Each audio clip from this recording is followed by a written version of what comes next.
Jai Vilas palace Gwalior Bharat में 19वीं सदी का एक महल है। इसे 1974 में ब्रिटिश राज्य में ग्वालियर के महाराजा जयाजीराव सिंधिया ने बनवाया था, जबकि महल का बड़ा हिस्सा अब जीवाजीराव सिंधिया संग्रहालय है, जिसे 1964 में जनता के लिए खोल दिया गया था। इसका एक हिस्सा अभी भी उनके कुछ वंशजों का निवास है। जय विलास पैलेस यूरोपीय वास्तुकला का एक बेहतरीन उदाहरण है। इसे लेफ्टिनेंट कर्नल सर माइकल फिलॉज 1832 से 1925 तक द्वारा डिजाइन और निर्मित किया गया था, जो ग्वालियर के मुख्य सचिव और सार्वजनिक शिक्षण निदेशक थे। महल मुगलों और मेडिसी की स्थापत्य शैली का एक संयोजन है। यह स्थापत्य शैलियों का एक संयोजन है। पहली मंजिल टस्कन, दूसरी इटालियन डोरिक और तीसरी कोरिंथियन है।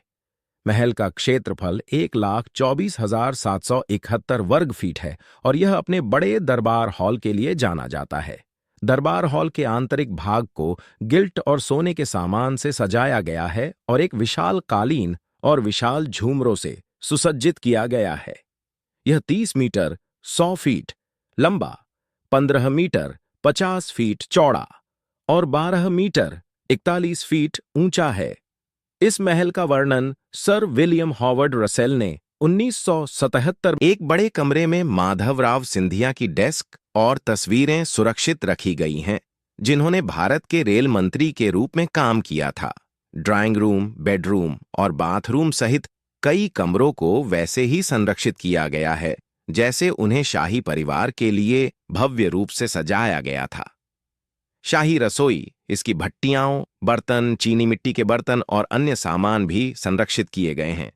माना जाता है कि दरबार हॉल की छत से 8 हाथियों को लटकाया गया था, ताकि यह जांचा जा सके कि छत 12.5 मीटर 41 फीट ऊंचे 3.5 टन के 2 झूमरों और 250 प्रकाश बल्बों को झेल सकती है, जिन्हें दुनिया का सबसे बड़ा जोड़ा कहा जाता है। कई कमरों में असामान्य वस्तुएं भरी हुई हैं। कटे हुए कांच के फर्नीचर, भरवां बाग और महिलाओं के लिए एक स्विमिंग पूल जिसमें अपनी नाव है।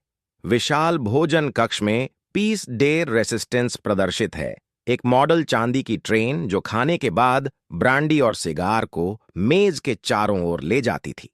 पश्चिमी शैली के भोजन कक्ष के विपरीत एक पूरी तरह से भारतीय शैली का भोजन कक्ष भी संरक्षित है, जिसका उपयोग तब किया जाता था जब मराठा रईसों को आमंत्रित किया जाता था। यह संग्रहालय महाराष्ट्र के कन्हेरखेड़ गांव से सिंधिया, हिंदी मराठी में शिंदे के नाम से जाना जाता है, कि विनम्र उत्पत्ति की स्मृति को संरक्षित करता है। परिवार ने 1726 में अपना पैतृक गांव छोड़ दिया, हालांकि इसने अपनी मराठा विरासत को संरक्षित करना जारी रखा है। विशेष अवसरों पर सिंधिया परिवार के सदस्य अभी भी मराठा शैली शिने शाही पगड़ी पहनते हैं, जिसमें नुकीले सिरे वाले 60 मीटर 200 फीट चंदेरी रेशम का उपयोग किया जाता है। संग्रहालय में एक विशेष पगड़ी को लपेटने में शामिल जटिल एक उल्लेखनीय ऐतिहासिक वस्तु मुगल सम्राट शाह आलम द्वितीय द्वारा उपहार में दी गई पालकी है, जिसे 1887 में महादजी सिंधिया द्वारा सिंहासन पर बहाल किया गया था। एक रोहिल्ला दरबारी गुलाम कादिर ने दिल्ली पर नियंत्रण हासिल कर लिया था। उसने मुगल शाही परिवार को अपमानित किया और सम्राट शाह आलम द्वितीय को अंधा कर दिया। दुखद घटना का वर्णन अल्लामा इकबाल की एक कविता में किया गया है।